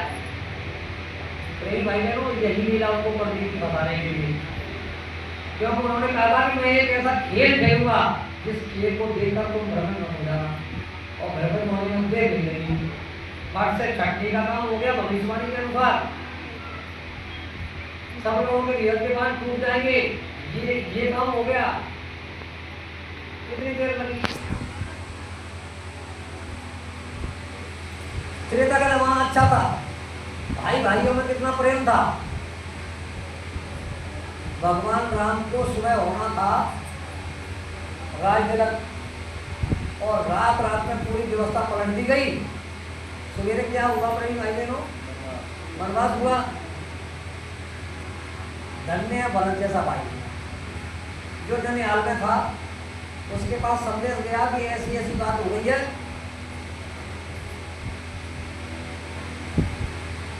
ननिहाल से वापिस आए, जब पूरी बात सुनी तो माँ को इतना खरा खोटा कहा रही भाई बहनों, धन्य है पुत्र, आज के बाद मैं तुम्हारा ऋणी हूँ। यानी तुम मां नहीं हो। तमाम तरह के ऐसे शब्दों का प्रयोग किया। कोई बात नहीं, गलती मेरी मां से हुई है, मैं भैया को मनाने जाऊंगा। भैया को मनाने गया, वहाँ बहुत पंचायत हुई, उसमें ऐसी ऐसी बातें निकल करके आई थी जिनका बड़े बड़े साथियों के पास जवाब नहीं था। अंत में आकर के भगवान राम के पास ही प्रस्ताव गया भरत का, क्योंकि भरत क्या चाहता है, भेजो उसे मेरे पास। तब उसने भैया से निवेदन किया कि तुम घर चलो, तुम्हारी जगह पर मैं जानता। तब उन्होंने कहा कि मेरे भाई, मैं तेरी भावना को समझ सकता हूँ, आदेश मेरे लिए हुआ है, क्या तुम चाहते हो कि रघुकुल रीत सदा चली आई और प्राण जाए पर बदल जाए? तो क्या रघुकुल की रीत को तुम मिथ्या करना चाहते हो? अगर तुम ऐसा करना चाहते हो तो मैं तैयार हूँ। तब भरत जी के शब्द कोश में वो ये शब्द लिखा। फिर उन्होंने भैया की सारी बातों को माना। उन्होंने कहा कि तुम जाओ, पूरे राजकाज की व्यवस्था देखना, ये मेरा आदेश है। तो अब भरत जैसा भाई चाहता तो 14 बरस राज्य कर सकता था, बराबर राज्य कर सकता था, अपनी हुकूमत जनता के बीच में जमा सकता था, लेकिन भाई उन्होंने ऐसा नहीं किया। भरत जी ने चरण पादुका मांगी, तुम मुझे एक आधार दे दो, इस आधार से मैं राजकाज की व्यवस्था को देखूंगा। जब भाई के सोने की रात्रि में विश्राम कैसे करते हैं, तो जमीन पर चटाई पर लेट करके करते हैं, तो जमीन से नीचे 10 जंगलों में भटक रहा है। तो अयोध्या से हटके शमी नदी के किनारे उन्होंने एक आश्रम बनवाया। उस झोपड़ी से मैंने तुमको वो चीज दी है कि तुम्हारे सामने चाहे कैसा भी ज्ञानी हो, चाहे कैसा भी विद्वान हो, नहीं ज्ञान के सामने व्यवस्था को बिगाड़ने में समय नहीं लगा। जबकि आदेश था कि एक बगिया है, संगत रूपी एक बगिया, पूरे भारतवर्ष की संगत के जिम्मेदार लोगों को आदेश कि समय समय पर इस संगत को जरूरत पड़ेगी खाद पानी की, सत्संग रूपी जल से, गुरु महाराज के वचन रूपी शब्दों से, प्रवचन से, संदेश से इस संगत को संभाले रखना।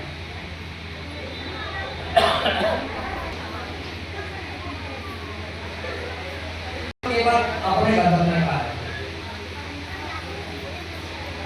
समर्थ गुरु मिलाए, नाम की दौलत मिली है, हर तरीके से समझ में भी आ गया है, तो खूब सत्संग करो। सत्संग के लिए कहा गया है कि सुबह दोपहर शाम 3 टाइम सत्संग सुनो। अगर ये संभव न हो तो 2 टाइम सुबह शाम, ये भी संभव न हो तो कम से कम 1 टाइम, अगर ये भी संभव न हो तो 1 दिन में, फिर 7 दिन में, फिर 15 दिन में, फिर महीने में, फिर 6 महीने में और फिर वर्ष में। और जिनको वर्ष में भी अगर संस्कृत का संदेश नहीं मिलता है तो फिर उसकी बातें अलग हो जाती है, उसका उद्धार असंभव है, क्योंकि संदेश मिलेगा नहीं, गुरु के वचन सुनने को मिलेगी नहीं, मन पर मार पड़ेगी नहीं, तो मन झुकेगा नहीं, मन मोटा होता चला जाएगा। जो कुछ थोड़ा बहुत कर रहे हैं उसमें भी धीरे धीरे करके मन उनका फीका हो जाएगा। अंत में जाकर के ये होगा कि भाई क्या करें क्या नहीं करें, गुरु महाराज को नहीं, कहाँ जाए कहाँ नहीं जाए, अब मन लगता नहीं है और जो भी परेशान हो करके दादा भी छोड़ेंगे।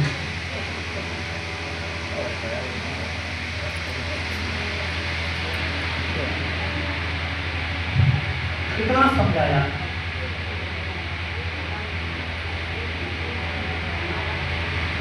मालिक की बड़ी दया है तुम लोगों के ऊपर कि रोज रोज परम पूज्य बाबा के गुरु महाराज का संदेश आपको सुनने को मिल रहा है। और खूब बताया समझाया जा रहा है। अगर फिर भी हम गलती कर देते हैं तो परिणाम कौन भोगेगा? हमारी जगह तो कोई और नहीं, हमको आपको ही परिणाम भोगना है। तो राम निवासी अविनाशी निर्मोह से जब आते हैं, भूले चीजों पर प्यारे गुरु तक खूब दया बरसाते हैं, वचनामृत का प्याला भर भर कर सबको खूब छकाते हैं, मेरा आशिक मतवाला करके अपनी फरमान सुनाते हैं। मन माया के पद तीन छुड़ा, जब संपत्ति साधना को ठीक तरीके से करोगे तो कह रहे हैं कि मन माया के पद तीन छुड़ा, चौथे का भेद बताते हैं और निज पिंड से प्यार करा करके। निज पिंड से प्यार का मतलब क्या है? ये जो स्वरूप है ना, इस स्वरूप से हमारा प्रेम हो गया है। हमको यही बात है, दूसरा नहीं। और आस रही दिल में तो वह प्रेमी ही कैसा, और भटकाई घाट का फसवा भी के चुकी है। समय आने पर पता चलेगा। ये कहेंगे जो भटक गया, जो भूल गया, और फिर कहेंगे कोई मौका तो तुम्हें दिया था, समझ आने का, रोज रोज तुम्हें सत्संग कर रहा था, वो किसकी दया से? कोई नहीं की दया से। मन माया के पद तीन छुड़ा, चौथे का भेद बताते हैं, निज पिंड से प्यार करा करके घट में सतरूप दिखाते हैं। अगर इनका नूरानी स्वरूप, चैतन्य स्वरूप, उसकी झलक भी अंदर में मिल गई तो प्रेमी भाई बहनों, बने तो सतगुरु से बने और बिगड़े तो भरपूर, और जो कहा दूसर से बने, कहा बोलने पे भूल। ऐसा वो वक्त हो जाता है, उसका विश्वास इतना मजबूत हो जाता है कि चाहे 7 मूल का आ जाए उसके सामने, लेकिन उसके विश्वास को डगमगा नहीं सकता। तो ये कब संभव है? ये तब संभव है जब गुरु का जलवा थोड़ा सा अंतर में मिल जाए। और वो कब मिलेगा? जब हम थोड़ा सा करेंगे। वो एक समय था तब गुरु महाराज कहते थे कि 15 मिनट में सुमरन, और 2 मिनट कभी कर लिया, 5 मिनट कभी कर लिया, इस तरीके से मिला करके हमें 24 घंटे में 15 मिनट दे दो। फिर कभी 2 मिनट भजन कर लिया, कभी 5 मिनट भजन कर लिया, मिला करके 15 मिनट दे दो। अब वो समय नहीं है तो भाई, आपने अच्छी तरीके से समझ लिया है। जब समझा नहीं था तब की वो बातें थी कि जिससे इनकी समझ में आ जाए, 2 मिनट 5 मिनट इन्होंने किया तो मैं अपनी पावर से, अपनी शक्ति से और इनको कुछ दे दूंगा, फिर भरोसा विश्वास करा दूंगा। और जैसे ही भरोसा विश्वास हो जाएगा तो फिर क्या है कि हमारा लाइन में अब तेरी समझ में आ गया है तो अपना कर्म कर्जा तूने डाला है तो तू उतार, जो कि मैंने तुझे बता दी है। तो कहीं मारे बेटा दूसरा कोई उतारेगा नहीं, कौन उतारेगा? खुद का खुद ही। और गुरु उसमें मदद रहा है। अगर तुमने 4 आना भर किया तो ये 12 आना भर देने को तैयार है, और अगर तुमने 4 आना भर भी नहीं किया तो फिर ये कुछ भी देने को तैयार नहीं। एक बार कहा था मथुरा आश्रम मंच से इस सबके सरनाकार, फिर लोगों ने मेहनत की कि गुरु महाराज ने मंच से सबको सब नकारा कह दिया।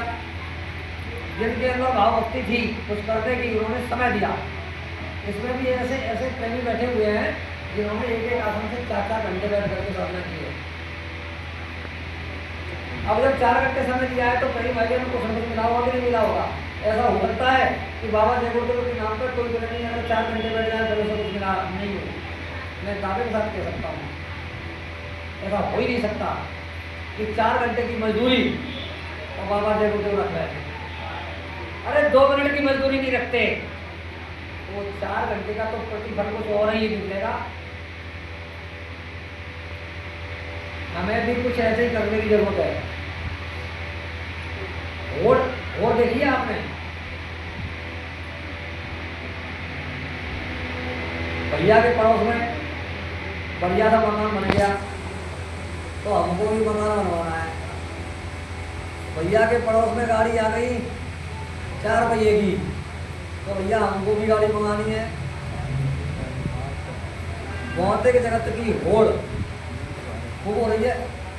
अगर तुमने बहन जी ने एक गाड़ी बगल वाली बहन जी को दे दी तो बहन जी कहेंगी कि तेरे को मैं कल बता दूंगी, बदले में एक की 4 को बदले दीजिए नगद। तो ये दुनिया का टाइना जब कोई दे दे तो वो तुरंत लग जाता है कि उसने मुझसे ऐसे कह दिया है, देखो मैं भोजन तब करूंगी तब तुम ये काम कर देना। पति ने स्वीकार कर लिया कि देवी जी मंजूर, तब तो कुछ व्यवस्था बन सकती है, नहीं तो व्यवस्था खराब। गुरु महाराज कह रहे हैं कि जैसे तुम्हें दुनिया का टाइना लग जाता है, तो मैं तुम्हें बार बार कह रहा हूँ कि तुम अपने घर में चलो जहाँ की तुम रहने वाली हो, अगर अविनाशी देश की रहने वाली हो। ये ना देश हमारा संतो, ये ना देश हमारा, हम तो अमर लोक के वासी, ई लोक से न्यारा, याद व्याधि उपाधि एगुणा बिना दोष विचारा, कर तब हमें काम वो लाया, जंदरी बीच मजारा, और निक्षण की को राम पावे सतगुरु शरण अवारा, कह कबीर करे व सुरत जो पावे सब जाना। मेरी बहनों, साधना के माध्यम से एक बार दर्शन हो गया तो रोज रोज दर्शन करो। एक बार शब्द की पकड़ हो गई तो रोज रोज अनंत नाम को सुनो। ये दुनिया रूपी जिंदगी हो जाएगी, छोटा ही रूपी जिंदगी हो जाएगी। अभी तो दुनिया बहुत अच्छी लग रही है ऐसे रहने जो उसका आनंद रोक सकते हैं।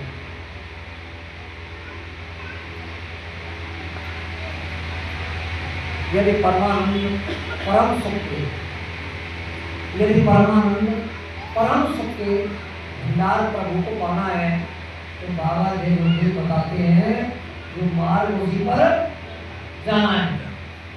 बाबा जी ने बहुत सारी बातें जो हमारे की है वो हम लोगों तक या तो स्वयं पढ़ाइए, स्वयं समझाइए, और जिन्हें वो अवसर मौका नहीं मिला पीछे से जुड़े तो उनके लिए भी बहुत अच्छा अवसर है। ये तो पूरा अपना सुमरन ध्यान भजन पूरी साधना करेंगे नामदानी, तब इनको फायदा होगा। और तुम लोगों के लिए जो जिनको नामदान नहीं मिला हुआ है उन पर तो ये विशेष मेहमान है। जय गुरुदेव नाम का जप करो, जो समय का जगाया हुआ शुरू किया हुआ नाम है। अपने खेती दुकान दफ्तर के काम से जब शाम को वापस लौटो तो भोजन तब करो, या ये नियम बना लो पहले मुझे माला करनी है। 8 मालाएं बताई गई हैं तो तुम 8 मालाएं जय गुरुदेव नाम की करो।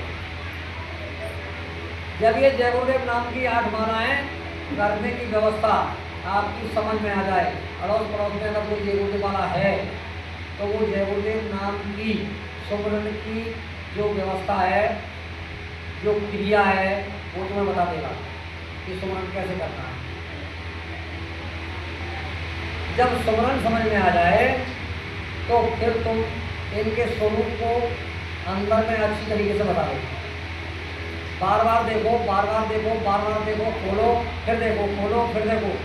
पहले के समय में, त्रेता युग के समय में, द्वापर युग के समय में बड़ी बड़ी मूर्तियां बनाई जाती थी और उनकी बड़ी बड़ी आंखें। वो काय के लिए? योगी पुरुष उन मूर्तियों के सामने बिठाकर और ध्यान योग क्रिया को समझ आने का काम करते थे। इस कारण को बड़ी बड़ी मूर्तियां बनाई हैं और धीरे धीरे करके मूर्ति पूजा में बदल गई। बस हम लोगों को यही चाहिए। अभी ये नवरात्र चल रही है,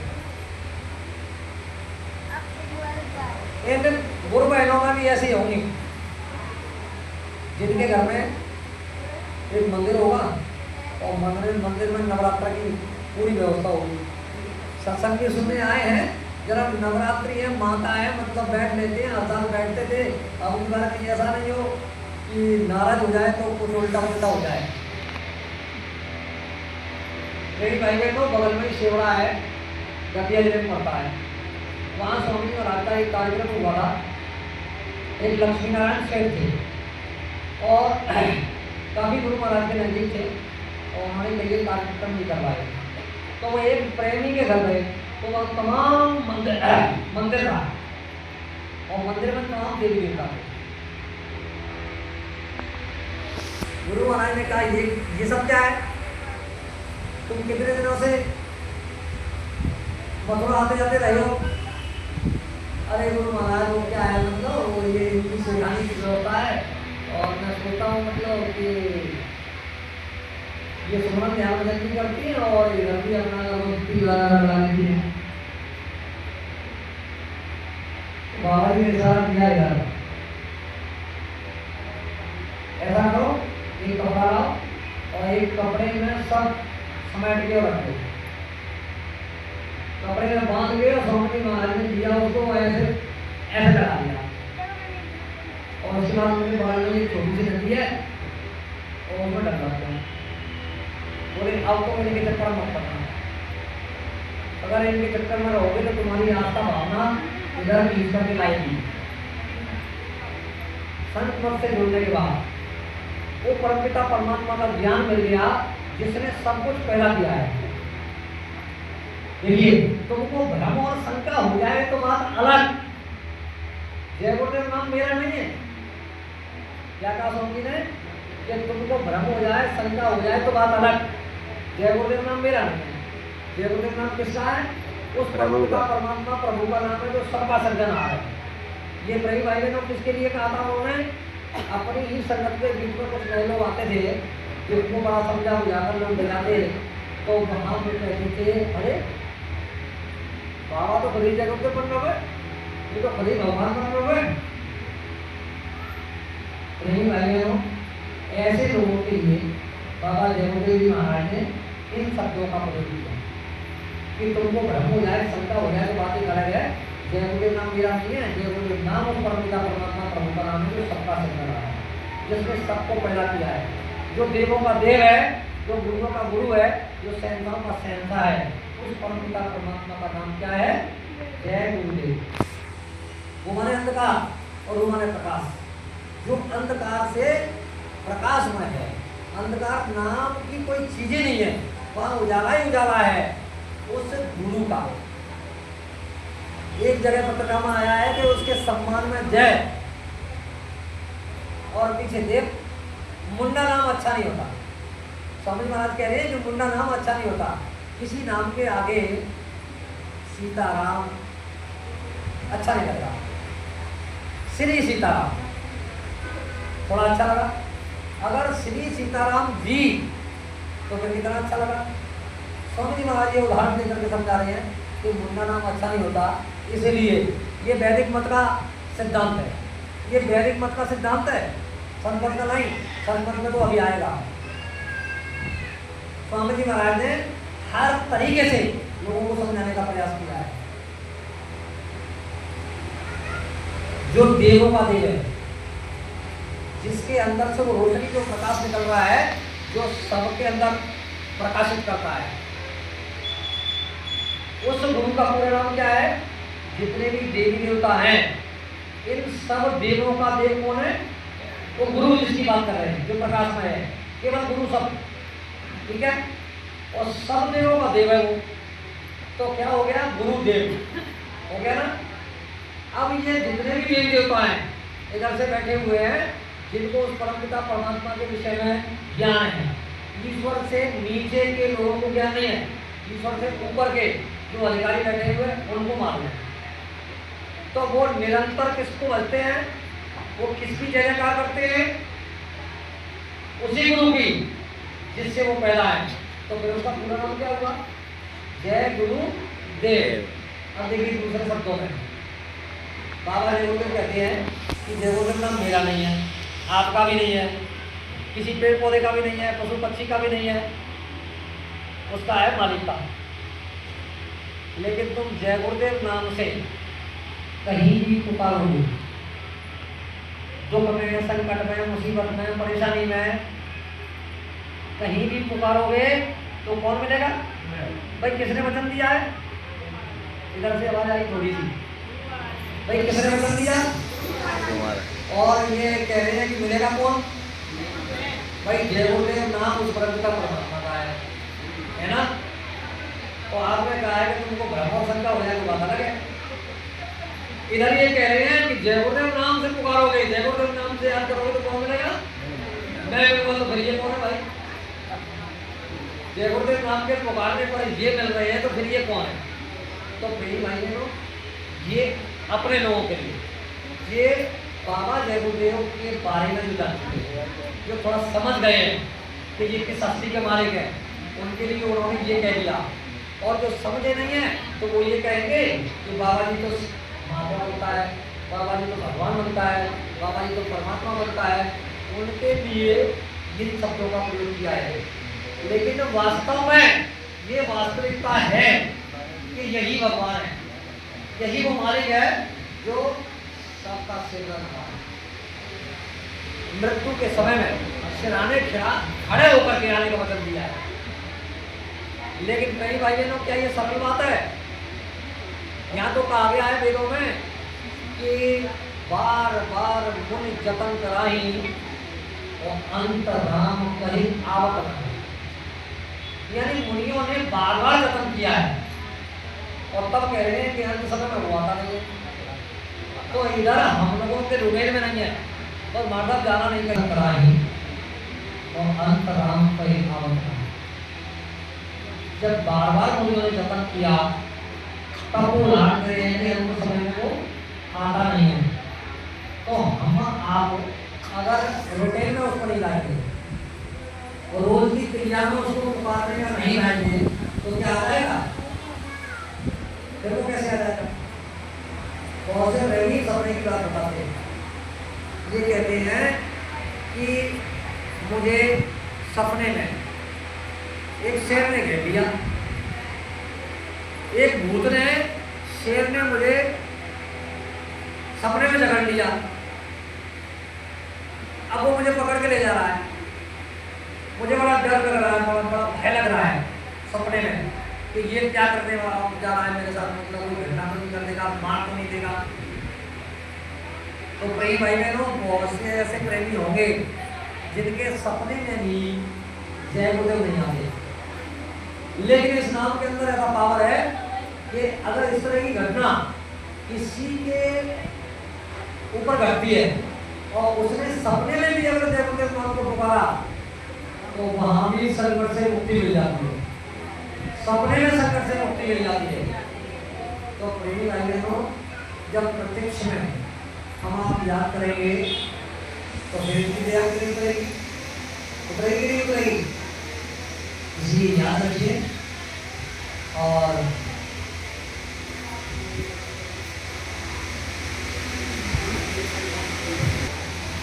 ये आपका बड़ा सौभाग्य है।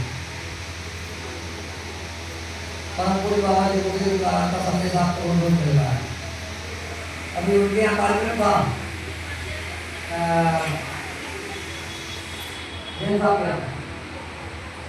तो वहाँ बताया गया था एक तारीख का कार्यक्रम, 2 तारीख का कार्यक्रम, 3 तारीख का कार्यक्रम, 4 तारीख का कार्यक्रम, 5 तारीख का, 15 तारीख तक लगे लगे कार्यक्रम बताए गए थे, है ना? तो उस मालिक की कितनी बड़ी दया है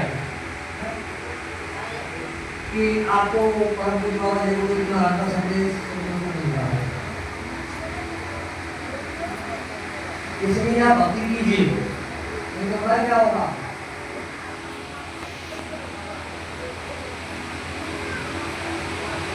माता पिता को भक्त में बेटी बिच्छू हुए, और बिच्छू की मृत्यु कैसे होती है बताएगा? जन्म देत ही बन सका अपना जीवन। जब बिच्छू की माँ अपने बच्चों को जन्म देती है तो उसे अपने प्राणों की आहुति देनी होती है, उसे इनके बलिदान करना होता है। वो जैसे जैसे बड़े होते हैं ना तो अंदर से खाना शुरू कर देते हैं माँ को। तो जब शुरुआती दौर में माँ को जब बच्चे खाएंगे तो कष्ट पकड़ नहीं होगा, गर्भवती महिला और बच्चा जब पढ़ने लग जाता है तो अंदर कहीं हाथ पैर चलाने लगे तो उसे एहसास होने लग जाता है और उसे परेशानी होती है। और जिस माँ को अंदर से अगर कोई खा रहा हो तो उसे कितना कष्ट हो रहा होगा। जन्म तो मरण तो दूसरा दुख होगी, यानी जन्मते समय मरते समय भारी से भारी कष्ट का वर्णन किया गया है। तो क्या होगा, माता पिता गुरु भक्त बेटी भिक्षु होए और जन्म देते ही वंश का अपना जीवन होए। और हम आपकी ऐसे नहीं कि इनके लिए ठीक है, बड़ा कष्ट है, बड़ी परेशानी है। अगर भक्ति नहीं तो भिक्षु का जन्म मिलेगा, परेशानी बढ़ती होगी। लेकिन इधर मौसम क्या है, माता पिता को भक्ति में पुत्र सर्वहर पाए और अपना अंडा भीतर एक एक हजारों अंडों को जन्म दिया जाता है, हजारों अंडे दिए जाते हैं और एक घेर बनाता है सब। उस घेर से जो बाहर निकल गया वो तो बच जाता है और जो घेर के अंदर है वो धीरे धीरे करके और खा जाता है। तो परेशानी आपको भी होगी कि नहीं होगी? परेशानी दोनों के लिए, इसलिए समझदारी में समझदारी इनकी बात को माने। यदि परमानंद परम सत्य भंडार प्रभु को पाना है तो बाबा जय गुरुदेव बताते हैं जो मार्ग उसी पर जाना है। इसी के साथ अपनी वाणी को विराम देता हूँ और भूल चूक के लिए क्षमा। मेरा किराने का काम है गाँव के अंदर और लेबर बढ़िया है, आपको दवाई देगी होती